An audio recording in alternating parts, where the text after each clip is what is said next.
this year, the new module, Writing Futures, the university course has always been about experience, but this is the first module I've ever encountered where it's real world projects. It's not just a 2-week opportunity, it's not just a one-off, it's the whole module. You're working with live clients, and at the end of this they support you not just with the work for the module but future work as well. So we've worked on our LinkedIn profiles, on our CV, and I really feel more confidence in my abilities now rather than just a piece of paper to say that I've done these things.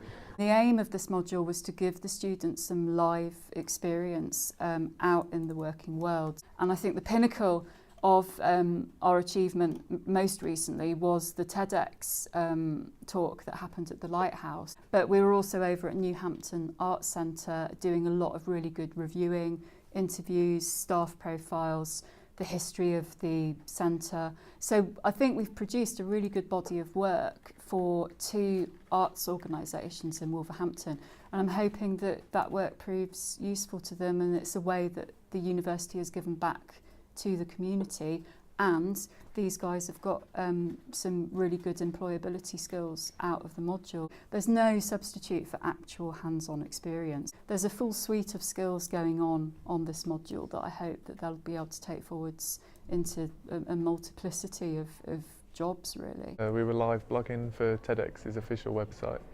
So there were 4 sections, and after each section we would do like an overview in the intervals. And in the meantime we were also taking over the social media of the university. I think the course has definitely been beneficial, especially this module actually, because it's putting you in the professional world of work and getting you first-hand experience. I've improved as a writer tenfold since I started. So at TEDx I was tweeting on behalf of the university's Twitter page, and it was so important because it was the first time I had experience working in a professional setting. And I absolutely loved it. It was such a good day, and I got TEDx Wolverhampton trending worldwide.